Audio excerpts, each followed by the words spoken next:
Baik, terima kasih. Pak Miharja, apa bergabung?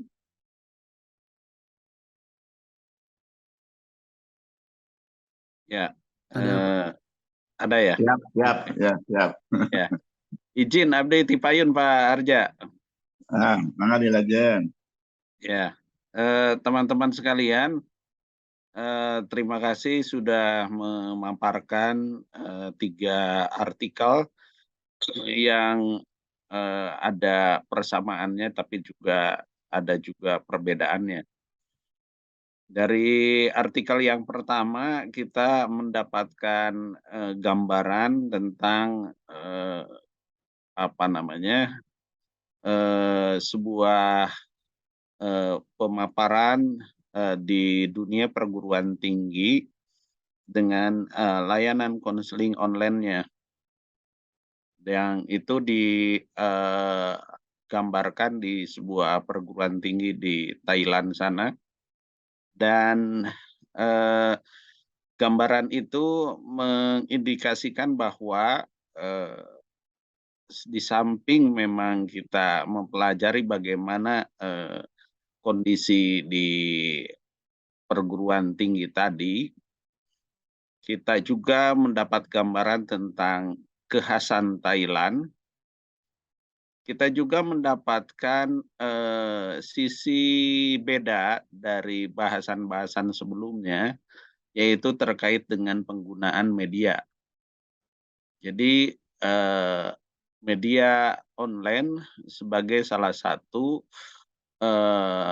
yang kemudian digeluti, dipakai, dan kemudian digunakan sebagai layanan konseling alternatif pada masa pandemi itu. Dalam kacamata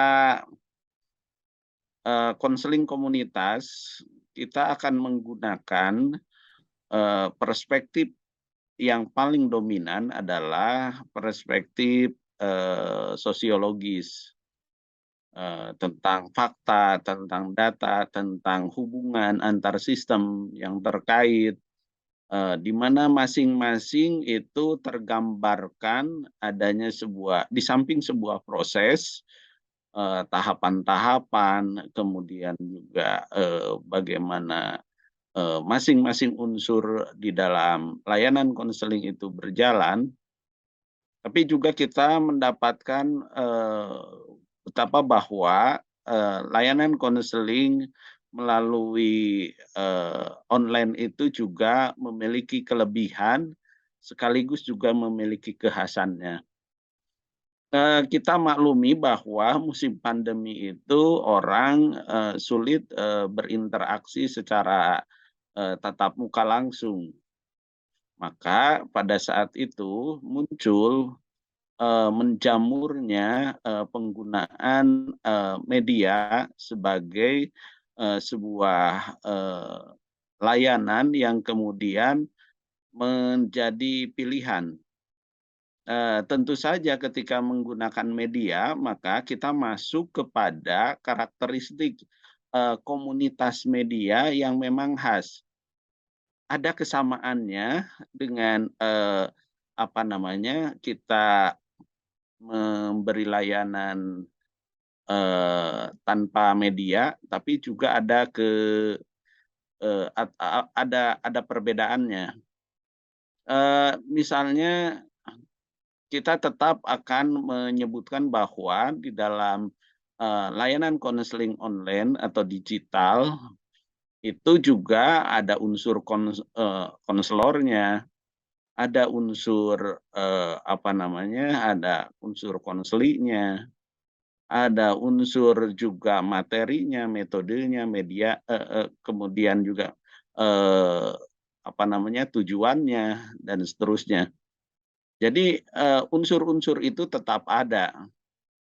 Nah, bahkan yang mungkin menjadi kekhasan di dalam apa namanya, media digital itu, kita maklumi bahwa ada karakteristik yang memang menghantarkan penggunanya kepada kekhususan situasi di mana kita berkomunikasi atau penggunanya berkomunikasi itu tergantung kepada kesehatan atau juga kestabilan media yang bersangkutan.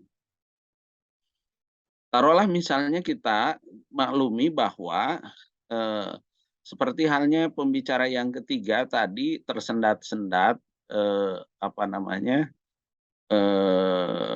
penyampaiannya. Ketika kita berkomunikasi memang karena sinyal itu juga faktor penentu kepada kestabilan. Kemudian juga di samping sinyal mungkin akan tergantung kepada kuota. Tergantung juga kepada kualitas dari apa namanya laptop atau HP yang digunakan. Plus juga tergantung kepada jenis apa dari media sosial yang digunakan. Apakah Zoom, apakah WhatsApp, atau apakah misalnya melalui jenis Facebook atau PC misalnya, atau mungkin juga jenis-jenis yang lainnya. Yang semua itu pada dasarnya jika ditelaah dan dipelajari, maka akan ada sisi-sisi yang merupakan kelebihan sekaligus juga kekurangan yang menjadi atau yang menempel, yang membarengi media tersebut.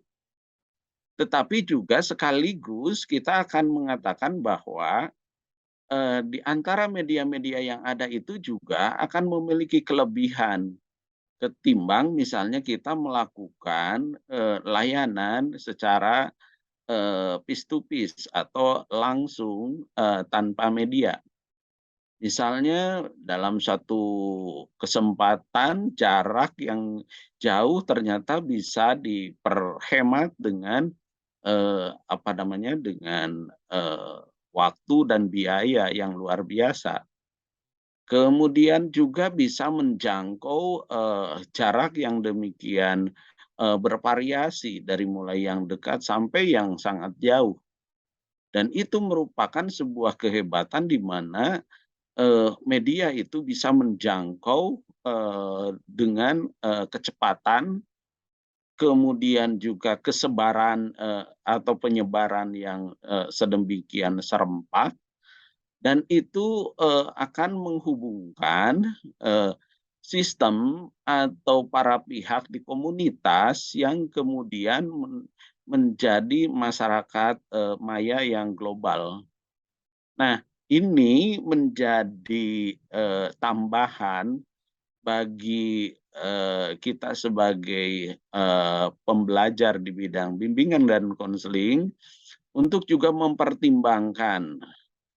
Bahkan justru juga bukan cuma mempertimbangkan, bagaimana kita tertantang untuk kemudian menangkap peluang sekaligus tantangan dengan menggunakan media konseling siber atau menggunakan media konseling digital ini lebih berdaya guna dan berhasil guna.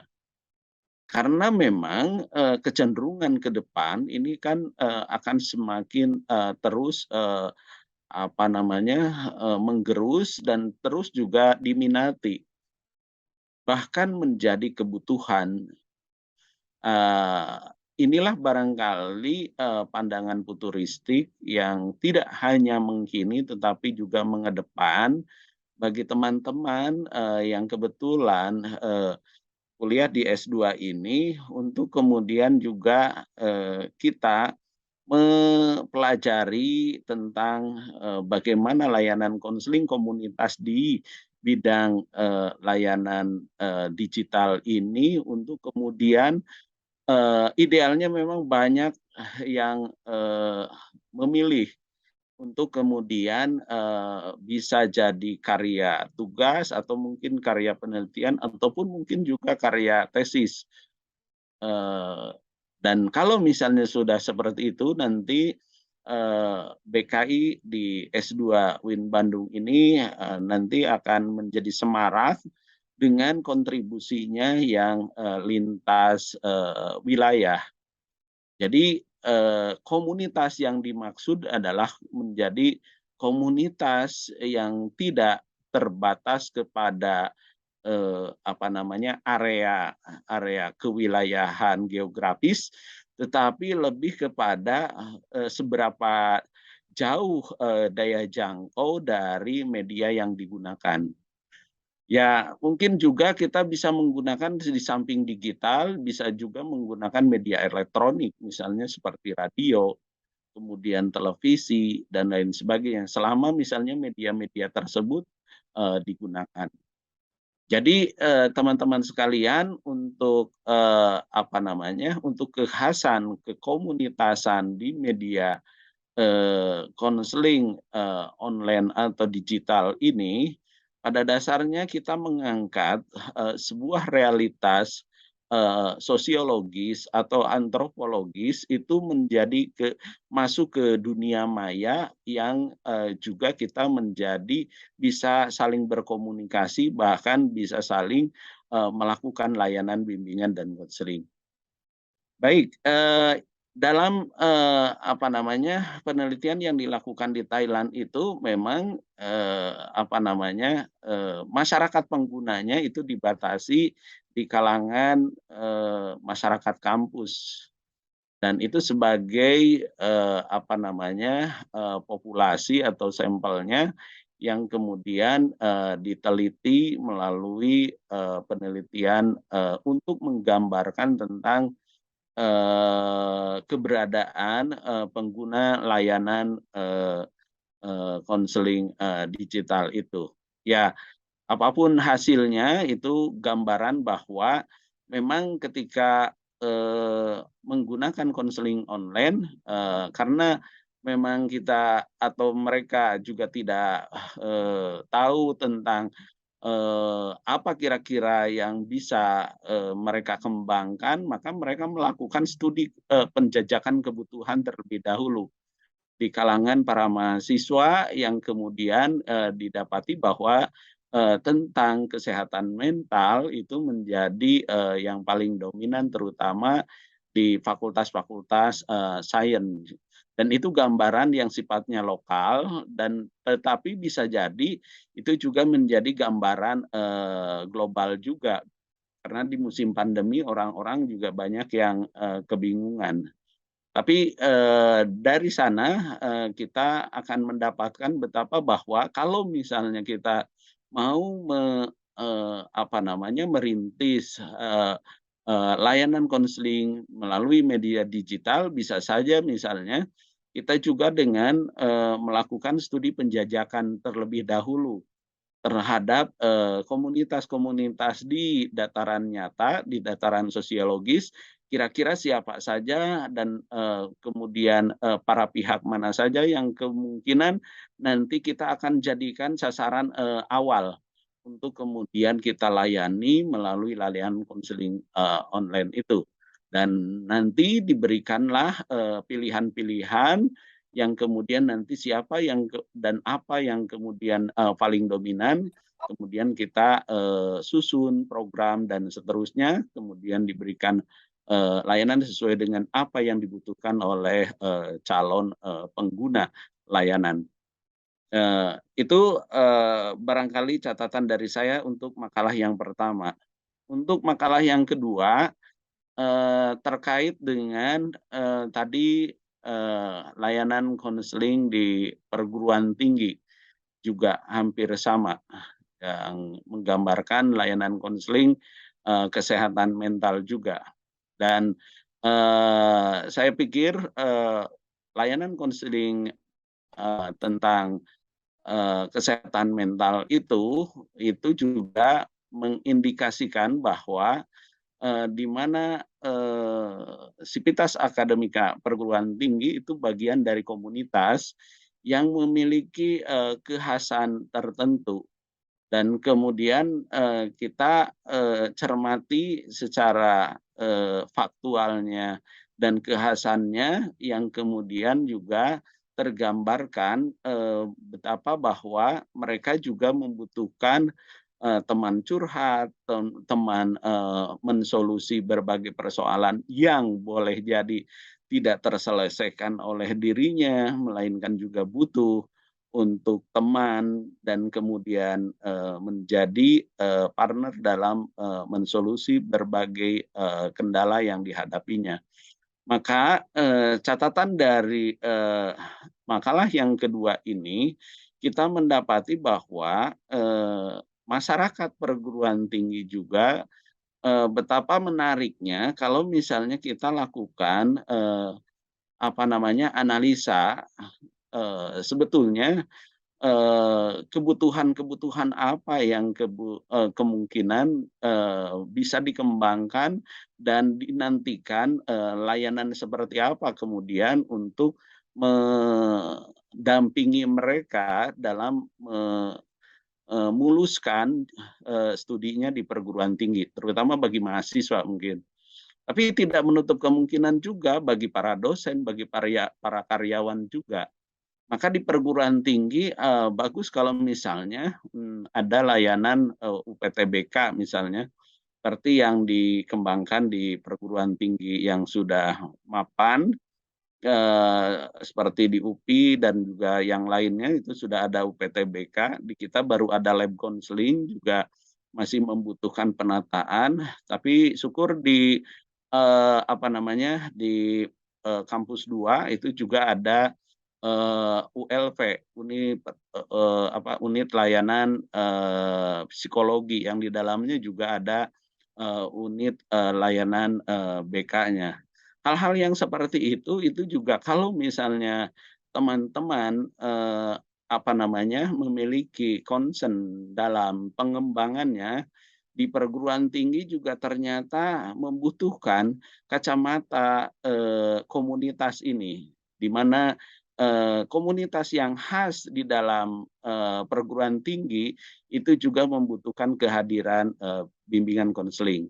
Terakhir sebelum ke Pamiharja, apa namanya, kita mendapatkan juga makalah yang berbeda, yaitu yang ketiga, di mana kondisi Afrika dipotret di sana tentang kesehatannya.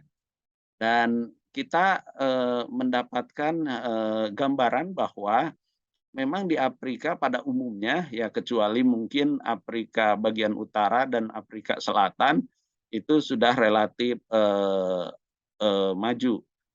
Tapi untuk Afrika bagian tengah, barat, dan timur itu rata-rata memang kondisinya seperti yang tadi digambarkan.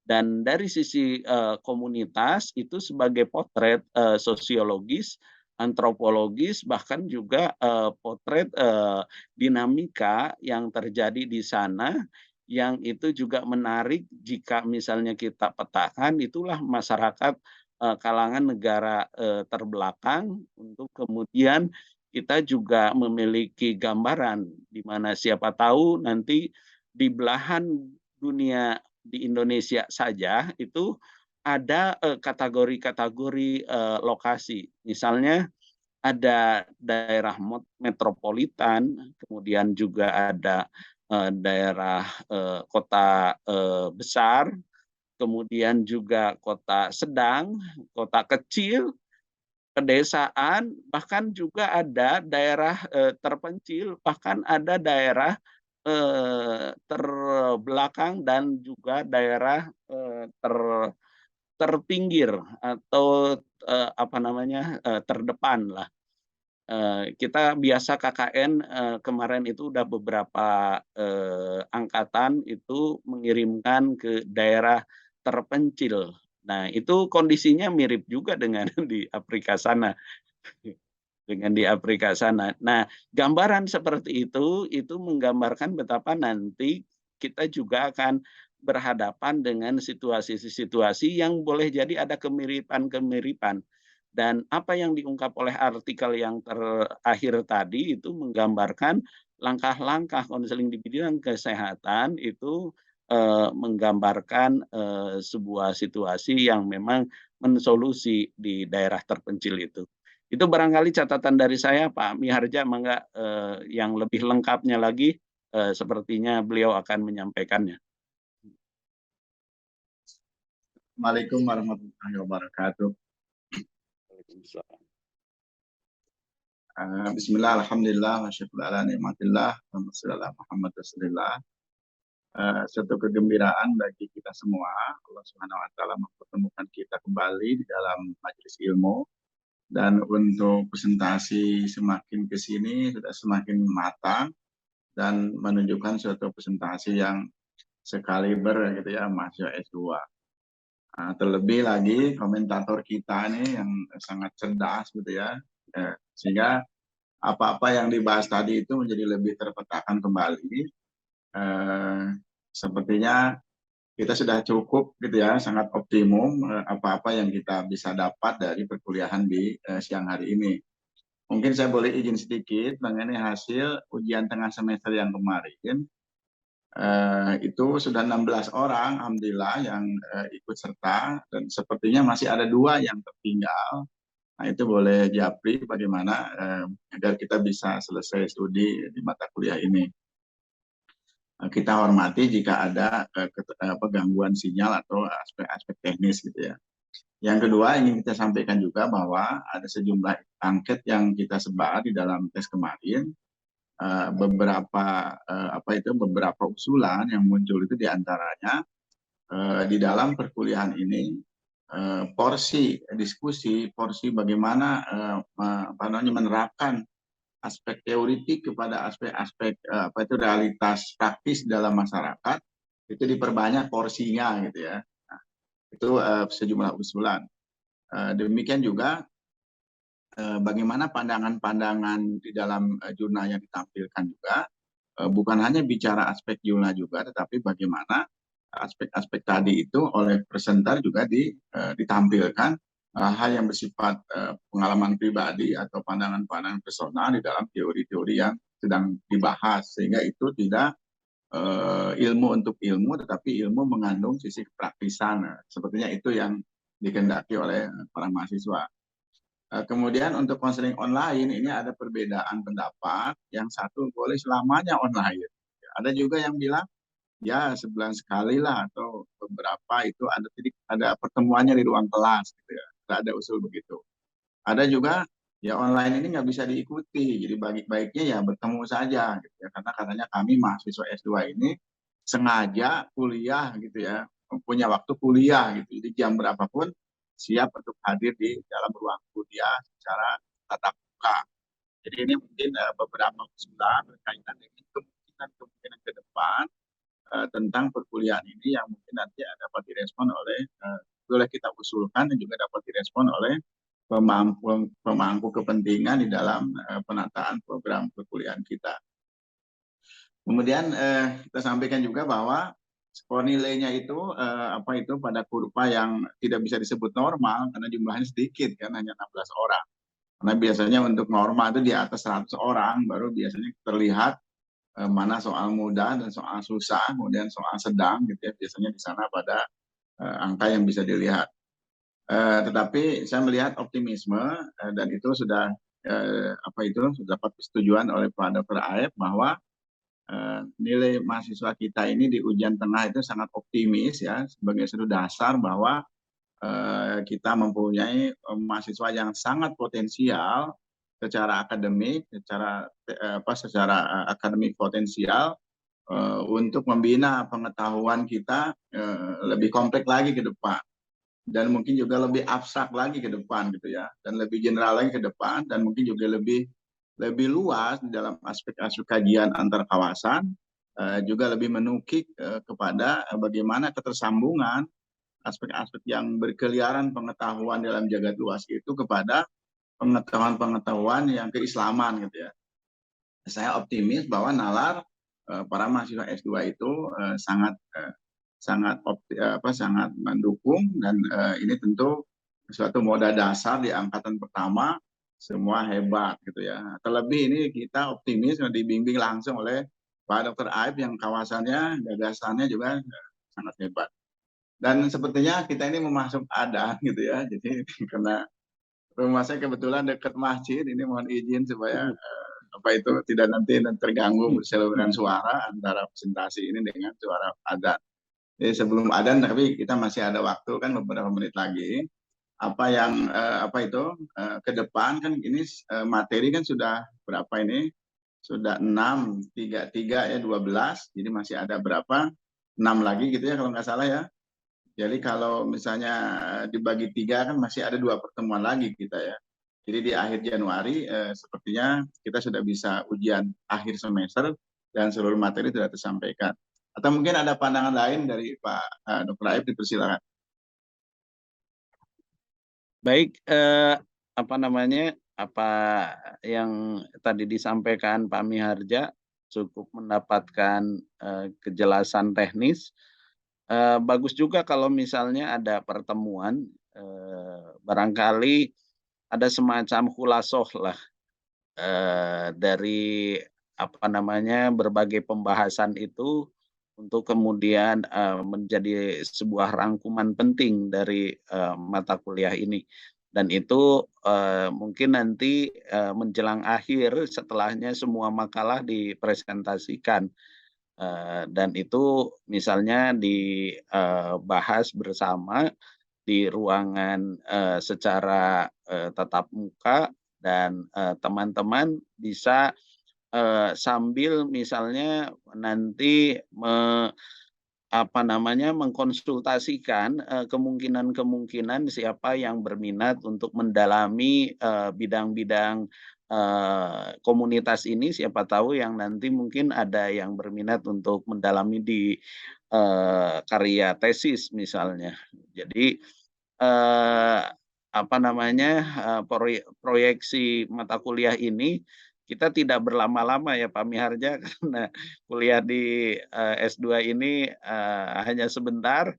Jadi, kita langsung tancap gas, siapa tahu ada yang terinspirasi gitu ya dengan, apa namanya, dengan mata kuliah kita. Di samping mungkin juga ada yang, terinspirasi dengan mata kuliah yang lain. Tapi untuk misalnya, ada yang, mau mendalami, konseling komunitas ini, arahnya bagaimana, pendekatannya bagaimana, dan seterusnya, metodologi dan seterusnya, itu, bisa saja misalnya siapkan oleh para mahasiswa nanti, untuk disampaikan di ajang, pertemuan offline itu sambil kita memberi khulasoh ya atau simpulan penting lah untuk semacam oleh-oleh. Kalau dalam tarekat itu penijazahan ya, ijazah keilmuan, dari komunitas yang sudah dibahas oleh masing-masing. Kemudian nanti diresmikan, oleh kita sebagai dosen pengampunya. Tapi, soal waktu dan, itunya, teknisnya itu saya serahkan ke Kosma dan juga serahkan ke Pak Miharja, kapan, di mana, dan, bagaimana bagusnya. Itu barangkali. Eh, ini kalau sudah bicara di mana ini kan eh, seringkali itu maknanya ya di tempat yang lebih salse, bukan di ruang kelas gitu ya, maknanya biasanya begitu. Tapi mungkin ini juga ada perspektif lain dari Pak Ed, yang penting bertemu gitu ya di ruang yang kita bisa belajar, mungkin maknanya ke sana. Kemudian seperti yang kemarin kita sudah bicarakan bahwa presentasi ini kan Kang Ilman biasanya yang record itu ya.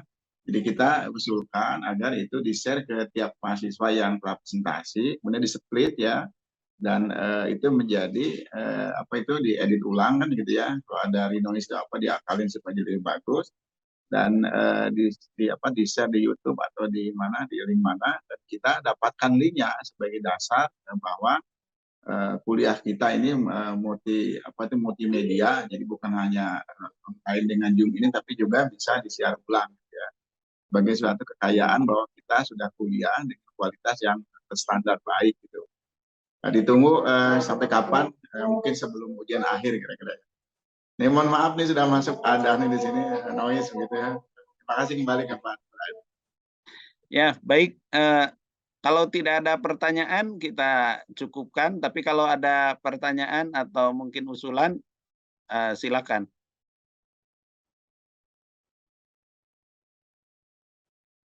Kang Ilman, gimana? Dari saya cukup Pak, insya Allah. Oke, kalau cukup kita cukupkan juga karena sudah adzan ya. Terima kasih, kita tutup dengan hamdalah. Alhamdulillahirrabbilalamin. Assalamualaikum warahmatullahi wabarakatuh. Waalaikumsalam warahmatullahi wabarakatuh. Waalaikumsalam warahmatullahi wabarakatuh.